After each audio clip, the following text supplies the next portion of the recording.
ఈరోజు ఒక చక్కని సందేశాన్ని బైబిల్లో నుంచి మనం నేర్చుకుందాం. ఎవరి మాటలు మనం వినాలి అనేటువంటి ఒక చక్కని సందేశాన్ని మనం నేర్చుకుందాం. ఎవరి మాటలు మనం వినాలి. ప్రియమైన దేవుని పిల్లలారా, లోకంలో మనుషులు అనేక విధాలుగా మాట్లాడుతూ ఉంటారు. మనుషులు మాట్లాడే మాటలు మనకు మేలు చేస్తాయా? దేవుడు మాట్లాడే మాటలు మనకు మేలు చేస్తాయా? మనం మనుషుల మాటలు వింటే బాగుపడతామా? దేవుని మాటలు వింటే బాగుపడతామా అంటే దేవుని మాట వింటేనే మనం బాగుపడతాం. ఎందుకంటే మనుషుల మాటలలో కపటం ఉంటుంది, మనుషుల మాటల్లో స్వార్థం ఉంటుంది, మనుషుల మాటల్లో అసూయ ఉంటుంది, మనుషుల మాటలలో మోసం ఉంటుంది, మనుషుల మాటలలో అబద్ధాలు ఉంటాయి. కాబట్టి మనిషి ఏది మాట్లాడినా తన స్వార్థం కోసమే మాట్లాడతాడు, తన స్వప్రయోజనాన్ని దృష్టిలో పెట్టుకొని మాట్లాడతాడు. అదే దేవుడు మాట్లాడితే దేవుని మాటలో ఏ కపటం ఉండదు, ఎటువంటి స్వార్థం ఉండదు, ఎటువంటి అబద్ధం ఉండదు. ఆయన మాట్లాడే ప్రతి మాట మనకు మేలు చేస్తుంది. ఎవరికి? మనుషులమైన మనకి మేలు చేస్తుంది.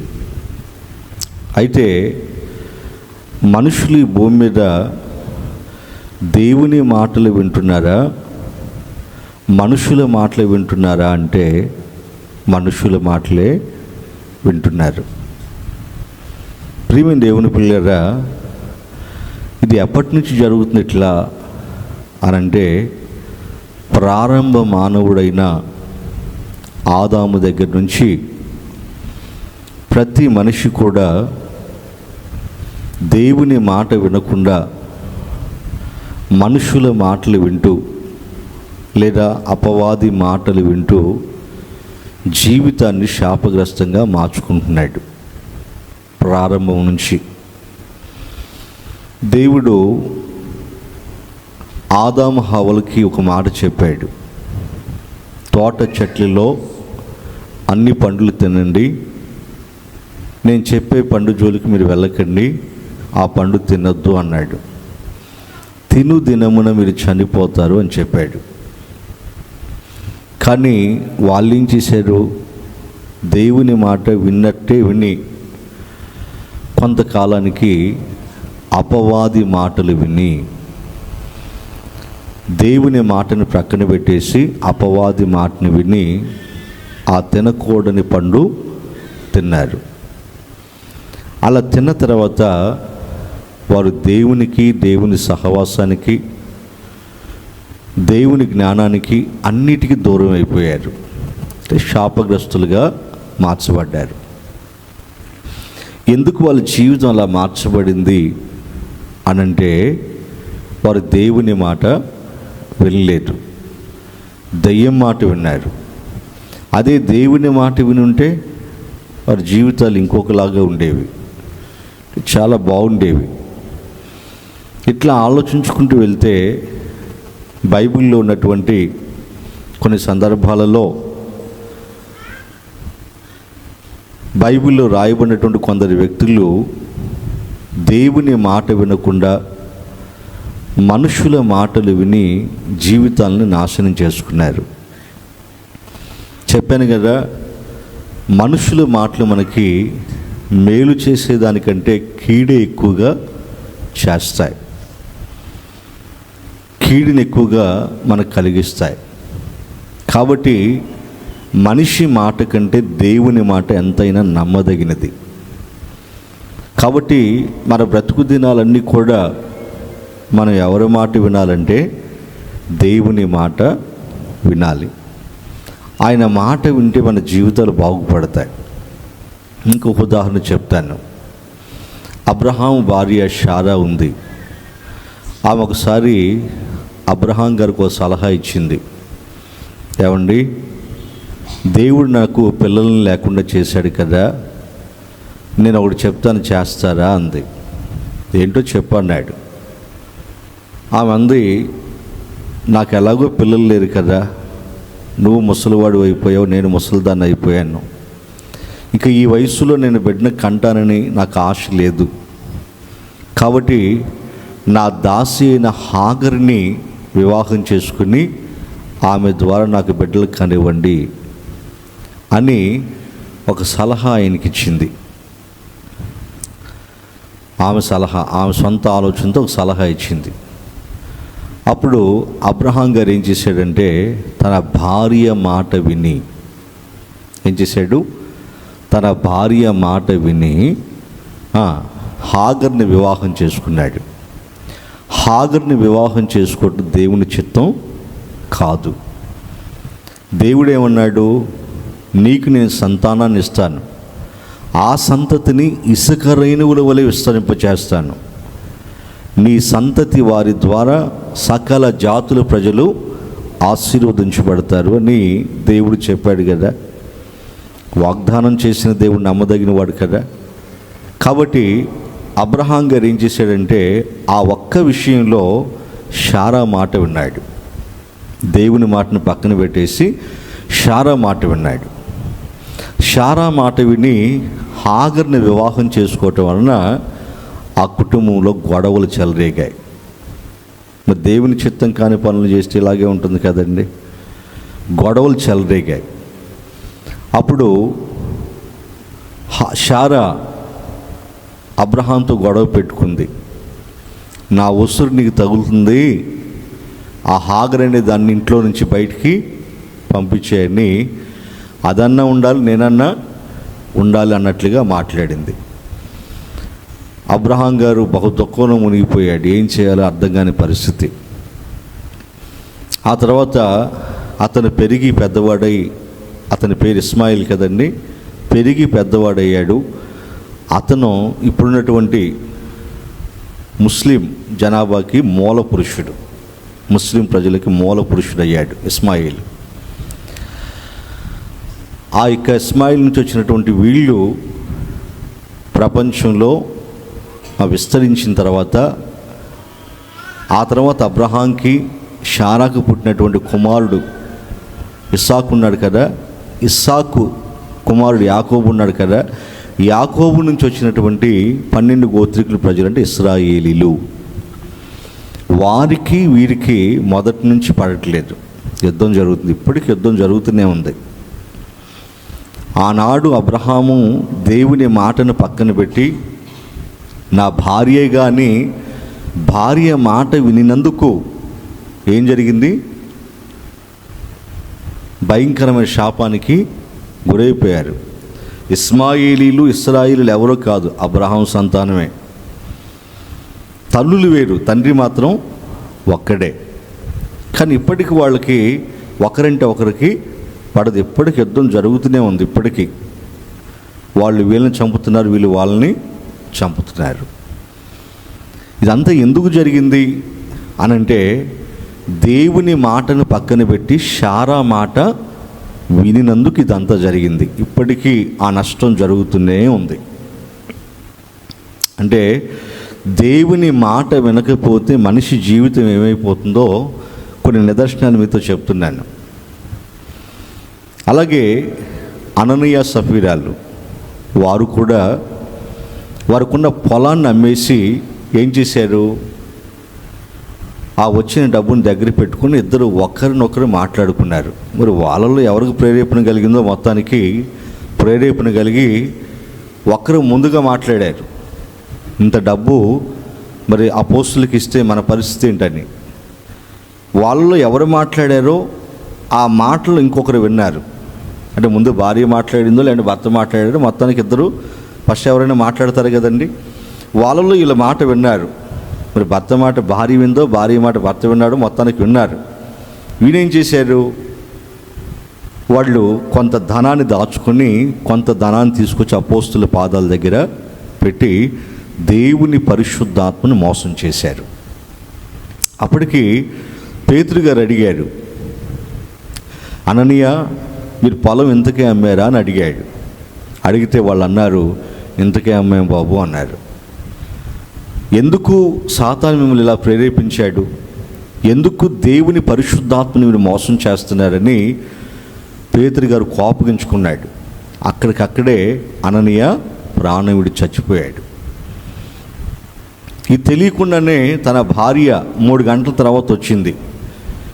వచ్చి ఆమె కూడా ఆయన దగ్గరకు వచ్చి అడిగింది, మా ఆయన గారు ఏంటంటే, అప్పుడు ఆయన అడిగాడు, పేతురు గారు అడిగారు, మీరు పొలాన్ని ఎంతకే అమ్మారా సఫీరా అని అంటే, ఎంతకే అమ్మాం బాబు అంటుంది. అంటే ఆమెన్నా నిజం చెబుతుందేమనుకుంటే ఆమె కూడా నిజం చెప్పలేదు. ఆమె కూడా అలా చెప్పినందుకు పేతురు గారు ఏమన్నాడు, నీ భర్తను మోసుకెళ్ళిన వారి పాదాలు ఎక్కడే ఉన్నాయి, వాళ్ళు నిన్ను కూడా మోసుకెళ్ళిపోతారు అన్నాడు. ఆమె కూడా పడి చనిపోయింది అక్కడే. అంటే వారిద్దరి మాటల్లో ఏం కనిపించింది దేవునికి? అబద్ధం. ఏం కనిపించింది? అబద్ధం. అంటే వారు ఒక్కరి మాటలు ఒక్కరు విని కదండి, వాళ్ళు ఏం చేసుకున్నారు, వారి జీవితాన్ని నాశనం చేసుకున్నారు. అదే వారు దేవుని మాట వినుంటే వారి జీవితాలు బాగుండేవి కదా, అవునా కదా? దేవుని మాట వినుంటే వారి జీవితాలు బాగుండేవి కదా. ఏం చెప్పాడు దేవుడు? ధనాపేక్ష సమస్త కీడులకు మూలం. ముందే చెప్పాడు ఆయన, ధనాపేక్ష సమస్త కీడులకి మూలం. మీకోసం ధనాన్ని సమకూర్చుకోకండి, పరలోకంలో మీకోసం ధనాన్ని సమకూర్చుకోండి అని దేవుడు ముందే చెప్పాడు కదా. ఆయన చెప్పిన మాటలు వింటే వారి జీవితాలు బాగుండేవి. ఇట్లా ఎంతోమంది జీవితాలని ఎందుకు పాడు చేసుకుంటున్నారు అని అంటే, మనుషుల మాటలు విని జీవితాలని పాడు చేసుకుంటున్నారు, శాపగ్రస్తంగా మార్చుకుంటున్నారు. ప్రియమైన దేవుని పిల్లరా, మరి ఎవరి మాటలు వింటే మనుషులకు క్షేమం కలుగుతుందంటే, దేవుని మాటలు వింటేనే మనిషికి క్షేమం కలుగుతుంది. మనుషుల మాటలు వింటే మనిషికి క్షేమం కలగదు. ఎందుకంటే మనుషుల మాటల్లో మోసం, దగ, కుళ్ళు, కుట్ర, ఈర్ష్య, పైకేమో తేనె కారినట్టుగా మాట్లాడతారు. వాళ్ళ పెదవుల కింద సర్ప విషం ఉంటుంది. ఏముంటుంది? సర్ప విషం. పైకి ఎలా మాట్లాడతారు? తేనె కారినట్టుగా ఉంటుంది వాళ్ళ మాటలు, తేనె అంత రుచిగా ఉంటాయి. పైకి అలా మాట్లాడతారు, కానీ లోపలంతా కపటమే. మనసులో ఒకటి ఉంటుంది, పైకి ఒకటి మాట్లాడతారు. ఇది మనుషులు మాట్లాడే తీరు. మరి ఇటువంటి మనుషుల మాటలు మనం వినొచ్చా? చెప్పండి. మనసులో ఒకటి పెట్టుకుని పైకి ఒకటి మాట్లాడే మనుషుల మాటలు మనం వినొచ్చా? దానివల్ల మనకు ఉపయోగం ఉంటుందా? చెప్పండి. ఉండదు. ఇస్కరియోతు యూదా యేసు ప్రభు దగ్గరకు వచ్చి ఆయన పట్టించి ముద్దు పెట్టుకుంటున్నాడు. బోధకుడా నీకు శుభం అంటున్నాడు, నీకు మంచి జరగాలంటున్నాడు. కానీ అసలు అప్పగించింది ఎవరు? అతనే కదా. యేసు ప్రభు వారిని అప్పగించింది అతనే కదా. అంటే పైకేమో ఒకటి మాట్లాడుతున్నాడు, లోపలేమో ఇంకొకటి ఉంది. అందుకే మనుషుల మాటల గురించి దేవుని వాక్యం ఏం చెప్తుందో ఒకసారి చదవండి. ఎఫెసీయులకు రాసిన పత్రిక 5వ అధ్యాయము 6వ వాక్యం చదవండి. ఎఫెసీ 5వ అధ్యాయము 6వ వాక్యం. వ్యర్థమైన మాటల వలన ఎవడును మిమ్ములను మోసపరచనీయకుడి. చూసారా? వ్యర్థమైన మాటల వలన అంటే మనుషుల మాటలు ఎటువంటివని చెబుతున్నాడు ఆయన? వ్యర్థమైనవి. ఎవరిని కదిలించండి, ఎవరిని కదిలించండి, మనకు అనుకూలంగా ఎవరు మాట్లాడరు. మాట్లాడినట్టుగానే అనిపిస్తుంది, కానీ మనకు అనుకూలంగా ఎవరు మాట్లాడరు. మనకు మేలు జరగాలని ఎవరు మాట్లాడరు. అర్థమైందా? వారి మాటలు మనకి కీడుని ఎక్కువగా కలిగిస్తాయి, కీడుని శంకిస్తాయి. కానీ మనతో మన మంచి కోరి మాట్లాడినట్టుగానే ఉంటుంది వాళ్ళ మాటలు, కానీ మనకు మంచి జరగవు. వారి మాటలు వింటే మనకు మంచి జరగవు. మనకు మంచి జరగాలంటే దేవుని మాటే వినాలి. అందుకే ఏమంటాడు, మనుషుల వ్యర్థమైన మాటల వలన ఎవరు మిమ్మల్ని మోసపరచకుండా చూసుకోండి. అంటే మనుషుల మాటలు ఏం చేస్తాయంటే మనల్ని మోసం.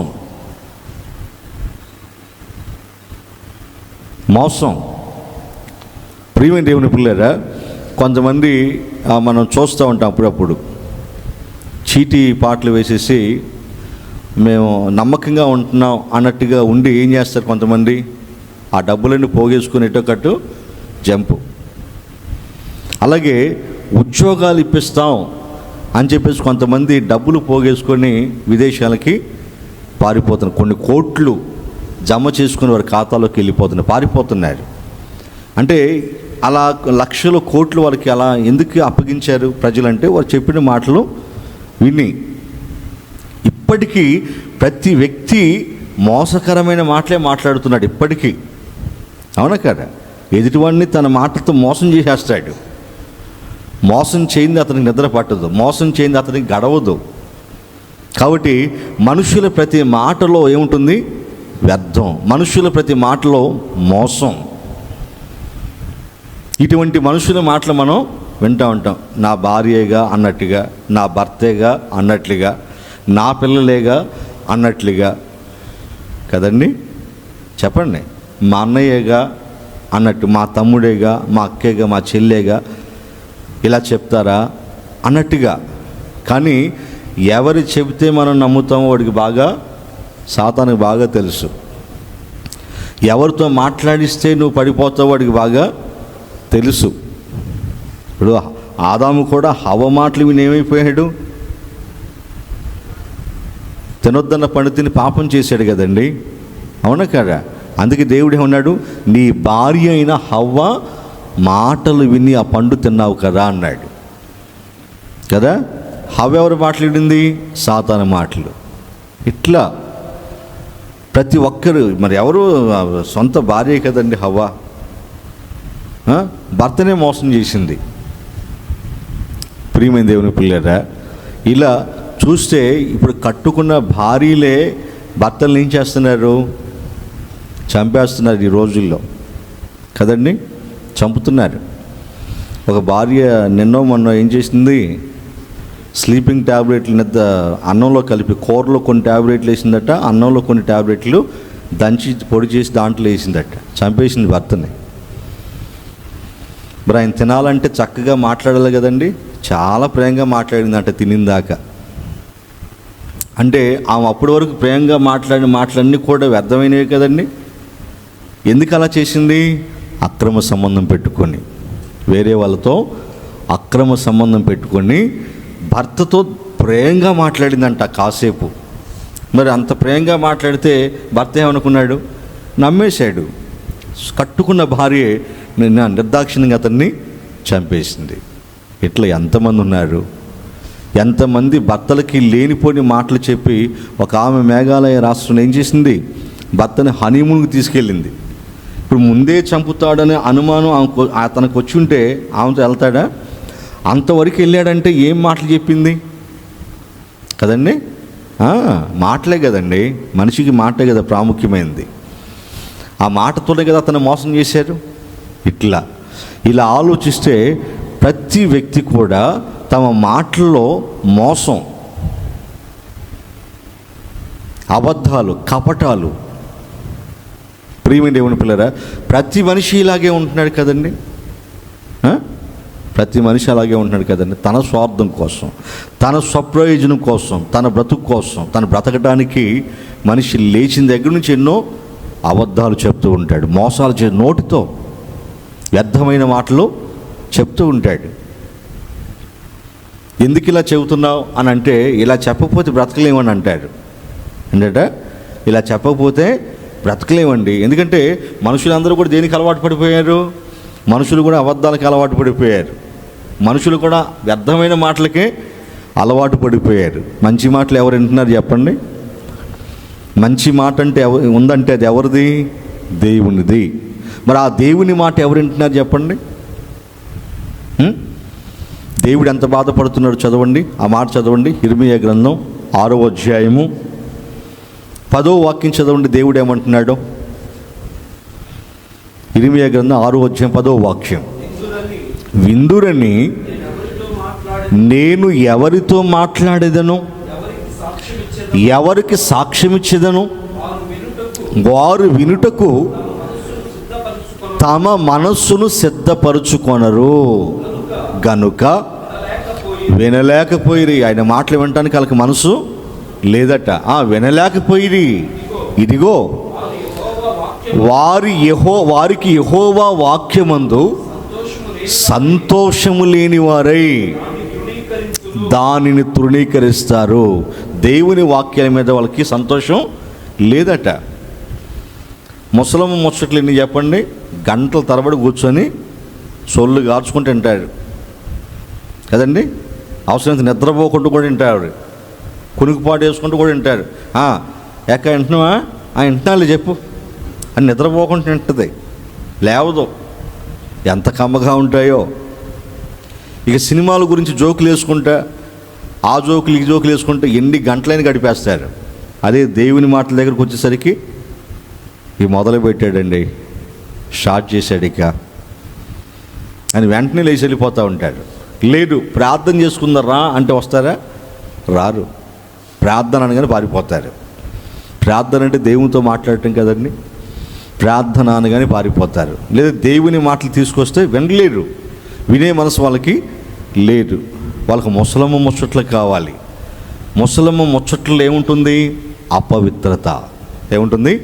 అపవిత్రత. ఆ కొంపలో ఇది జరిగింది, ఈ కొంపలో ఇది జరిగింది, మీకు తెలుసా అని ఇట్లా ఆ కొంప గురించి ఈ కొంప గురించి మాట్లాడుకోవడం దగ్గర ముసలం ముచ్చట్లు అంటే అపవిత్రమైన మాటలు తప్ప మంచి మాటలు ఏమైనా మాట్లాడుకుంటారా?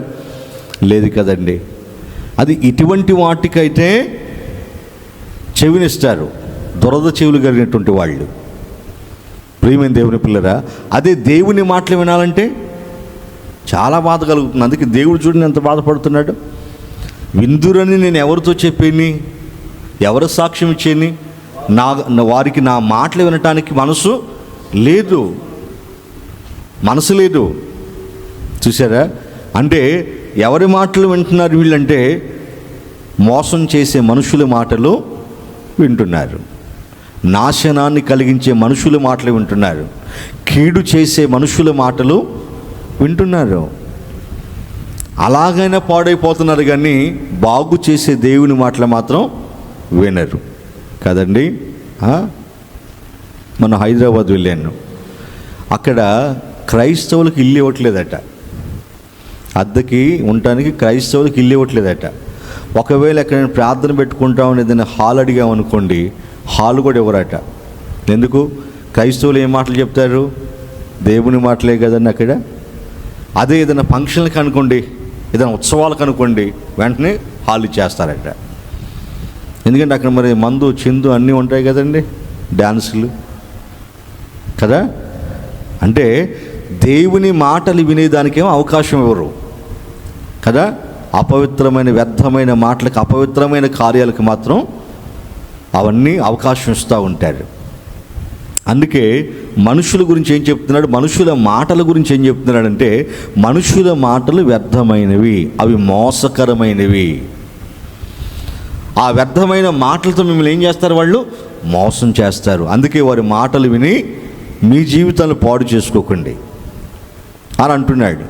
ఇంకా మనుషుల మాటలు ఎలా ఉంటాయో పౌలు గారు ఏమంటున్నారు చూడండి. కొలస్సీలకు రాసిన పత్రిక 2:3 వాక్యం చదవండి. ఇంకేమంటున్నాడు మనుషుల మాటల గురించి? బుద్ధి జ్ఞానముల సర్వ సంపదలు ఆయన యందే గుప్తములై ఉన్నవి. ఎవడైనను చక్కని మాటల చేత మిమ్ములను మోసపరచుకున్నట్లు ఈ సంగతులు చెప్పుచున్నాను. చూసారా? ఎవడైనను చక్కని మాటల చేత మిమ్మల్ని మోసపరచుకున్నట్లు. అంటే మోసం చేసేవాడు ఎలా చెప్తాడట? చక్కగా చెప్తాడట. వాడు ఎంత చక్కగా చెప్పినా ఏముందట వెనకాల? మోసం. ఎంత చక్కగా చెప్పినా ఏముంది వెనకాల? మోసం. మోసం అంటే దీన్ని బట్టి మనం చూస్తే మనుషుల మాటలు నమ్మదగినవిగా మనకి అనిపించట్లా. కానీ మనం ఎవరు మాటలు వింటాం? లేచిన దగ్గర నుంచి ఎవరు మాటలు వింటాం? మనుషుల మాటలే వింటాం. మనుషులు చెప్పిందే చేస్తాం. దేవుడు చెప్పింది పొరపాటున మనం చెయ్యం. అందుకే ప్రపంచంలో ఉన్న మనుషులందరూ ఎందుకు ఈ విధంగా వినాశనాన్ని అనుభవిస్తున్నారు? ఎందుకు శాపాన్ని అనుభవిస్తున్నారు? ఎందుకు దారిద్ర్యాన్ని అనుభవిస్తున్నారు? ఎందుకు తిట్టుకుంటూ, కొట్టుకుంటూ, పొడుచుకుంటూ ఆ జీవితాలని పాడు చేసుకుంటున్నారంటే దేవుని మాట వినక, మనుషుల మాటలు విని జీవితాలని పాడు చేసుకుంటున్నారు. దేవుడు చెప్తున్నారు కదా, మనుషుల మాటలు వ్యర్థమైనవి, అవి మోసకరమైనవి, అవి మీ మోసం చేస్తాయి, అవి మీ కీడునే తలపెడతాయి. కాబట్టి మనుషులు నా మాట వినాలని దేవుడు కోరుకుంటున్నాడు. అందుకే ఏమన్నాడు చదవండి, 81వ కీర్తన 13వ వాక్యంలో ఏమంటున్నాడు చదవండి. 81వ కీర్తన 13వ వాక్యం. అయ్యో నా ప్రజలు నా మాట వినిన ఎడల, ఇశ్రాయేలు నా మార్గములను అనుసరించిన ఎడల ఎంత మేలు. దేవునికి స్తోత్ర, హల్లెలూయా. ఏమంటాడు? అయ్యో నా ప్రజలు నా మాట వింటే మేలు కలుగుతుంది, అయ్యో అంటున్నాడు, బాధపడుతున్నాడు. నా మాట వింటే వాళ్ళకి ఎంత మేలు అంటున్నాడు. అంటే నా మాటలు వింటే మనుషుల జీవితాలు బాగుంటాయి, కానీ నా మాట వినట్లేదే, అయ్యో అంటున్నాడు. అంటే వెనక జీవితాలు ఏం చేసుకుంటున్నారు? పాడు చేసుకుంటున్నారు. అందుకే అయ్యో అని బాధపడుతున్నాడు. ప్రియమైన దేవుని పిల్లరా, ప్రతి విషయంలో దేవుని మాట మనం విని ఆ మాటల ప్రకారంగా చేస్తే జీవితాలు చాలా బాగుంటాయి. వెనకనే జీవితాలు పాడైపోతున్నాయి. మనుషులు దేవుని మాట వింటలేరు, అందుకే జీవితాలు ఏమైపోతున్నాయి? పాడైపోతున్నాయి. అందుకే దేవుడు బాధపడిపోతున్నాడు. కాబట్టి ఆయన మాటలు మనకి ఏం కలగ చేస్తాయంటే మేలుని కలగ చేస్తాయి. మనకి మేలు కలగాలనే ఆయన ఉపదేశాన్ని మనకి అనుగ్రహించాడు. ఇంకో చోట కూడా ఏమన్నాడు చదవండి. యెషయా గ్రంథం 48వ అధ్యాయం 17వ వాక్యం. యెషయా గ్రంథం 48వ అధ్యాయం 17వ వాక్యం. 48:17వ వాక్యం. నీ విమోచకుడును ఇశ్రాయేలు పరిశుద్ధ దేవుడైన యెహోవా ఇలాగు సెలవిచ్చుచున్నాడు, నీకు ప్రయోజనము కలుగునట్లు నీ దేవుడనైన యెహోవానకు నేనే నీకు ఉపదేశము చేస్తాను, నీవు నడవవలసిన త్రోవ నిన్ను నడిపిస్తాను. దేవునికి స్తోత్ర, హల్లెలూయా. ఏంటట? మనకు ప్రయోజనము కలుగుటకే ఆయన ఉపదేశాన్ని చేస్తున్నాడు. అంటే ఆయన ఉపదేశం మనకి ఏం కలుగజేస్తుంది? ప్రయోజనం. ఆయన మాటలు మనకి ఏం కలుగజేస్తాయి? మేలు కదండి. అంతే కదా, ఆయన మాటలు మనం నడవవలసిన మార్గాన్ని మనకు చక్కగా తెలియచేస్తాయట, మనం నడవలసిన మార్గంలో మనల్ని నడిపిస్తాయట. అందుకే దావీదు గారు ఏమన్నాడు? 119వ కీర్తన 105వ వాక్యంలో ఏమన్నాడు చదవండి. 119వ కీర్తన 105వ వాక్యంలో, నీ వాక్యము నా పాదములకు దీపమును నా త్రోవకు వెలుగై ఉన్నది. ఏంటట? దేవుని వాక్యం ఆయన పాదాలకి దీపమట. మన చీకట్లో నడుస్తున్నాం అనుకోండి, మనకేం కావాలి? సరిగ్గా దారిలో నడవాలంటే దీపం. అదే దీపం మన ముందుందనుకోండి, మన దారిలో చక్కగా నడవగలం, తొట్టిల్లు పోకుండా చక్కగా నడవగలం. అదే దీపం లేకపోతే చక్కగా నడవలేం. అలాగే మనల్ని చక్కగా నడిపించేది ఏంటి అని అంటే, మన పాదాల ముందు మనకు దీపంగా నడిపించేది ఏంటంటే దేవుని వాక్యం. అందుకే నీ వాక్యము నా పాదములకు దీపం. వాక్యం అంటే దేవుని మాట. ఏంటి వాక్యం? ఏంటండి? దేవుని మాట, అది నా త్రోవకు వెలుగు అంటున్నాడు. దేవుని మాటలు మనకు త్రోవకు ఏం చేస్తాయట? వెలుగును చూపిస్తాయట. వెలుగులో ఉన్న మనం చక్కగా నడుచుకుంటాం కదండి. చీకట్లో ఉన్నవాడు తొట్టిల్లిపోతాడు, చీకట్లో ఉన్నవాడు పడిపోతాడు కదండి. అదే వెలుగులో ఉన్నవాడు చక్కగా నడుచుకుంటూ వెళ్ళిపోతాడు. మరి మనం చక్కగా నడుచుకోవడానికి ఆ మార్గాన్ని మనకు చూపించేది ఏంటంటే దేవుని వాక్యం. దేవుని వాక్యం. ఆ వాక్యం ఇంకా మనకేం మేలు కలుగజేస్తుంది అని అంటే 103వ వచనం చదవండి. అక్కడే 119, 103లో, నీ వాక్యములు నా జిహ్వకు ఎంతో మధురం. 103, అవి నా నోటికి తేనె కంటే తీపిగా ఉన్నవి. చూడండి, దావీదు భక్తుడు దేవుని వాక్యాన్ని దేంతో పోలుస్తున్నాడు? తేనెతో పోలుస్తున్నాడు. తేనె ఎంత తీయగా ఉంటుందో నీ మాటలు అంత కమ్మగా ఉన్నాయి నాయన అంటున్నాడు. ఎందుకంటే అతని జీవితం బాగుపడటానికి గల కారణం ఏంటంటే దేవుని వాక్యం, దేవుని మాట. అందుకే దేవుని వాక్యం అన్న, ఆయన శాసనాలు అన్న దావీదు గారికి చాలా చాలా ఇష్టం. అందుకే తన బ్రతుకు దినాలన్నీ కూడా ఆయన ఎవరి మాటల మీద ఆశ పెట్టుకున్నాడు తెలుసా? దేవుని మాటల మీద ఆశ పెట్టుకున్నాడు. ఎవరి మాటలు విన్నాడు తెలుసా? దేవుని మాటలే విన్నాడు. ఇంకా ఏమంటున్నాడు చదవండి. ఆ మాటల వల్ల ఆయనకి ఏం కలిగిందో కింద, నీ ఉపదేశము వలన నాకు వివేకం కలిగింది. ఏం కలిగిందట? దేవుని వాక్యం వలన, దేవుని మాటల వల్ల ఏం కలిగిందట? ఆయనకి వివేకం కలిగిందట. తప్పు మార్గములన్నీ నాకు అసహ్యంగా అనిపించాయి.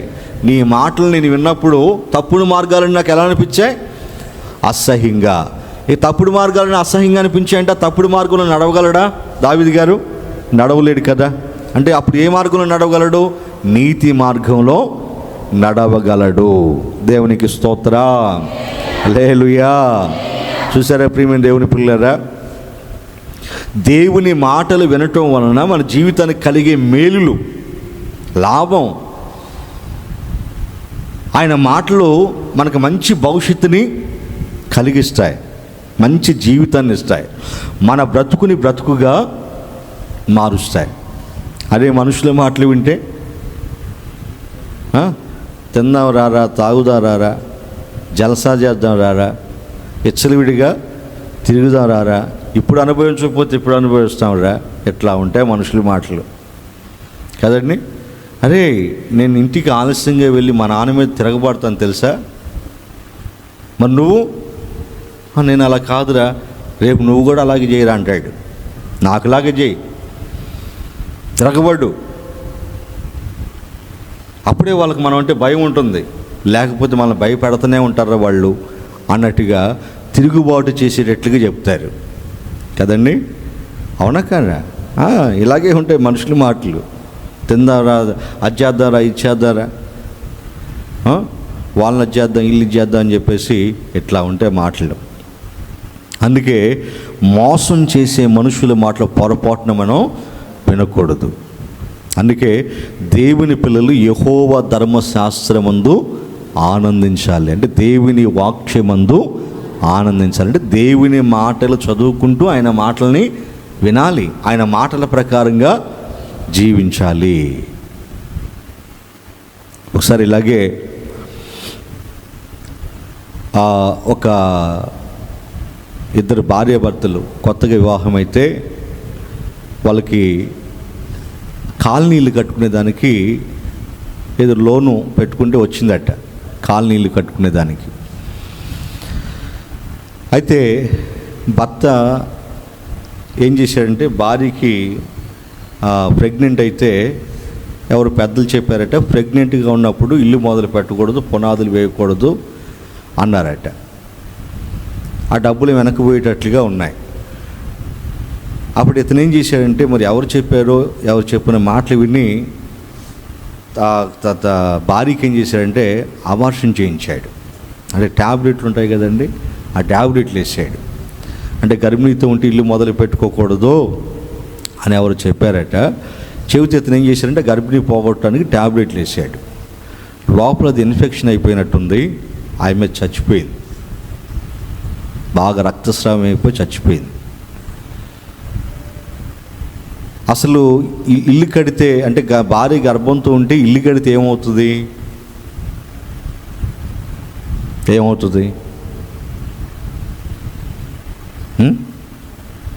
భార్య గర్భంతో ఉంటే ఇల్లు కడితే ఏమవుతుంది? వాళ్ళకి వచ్చే నష్టం ఏంటి? గర్భం పోతుందా?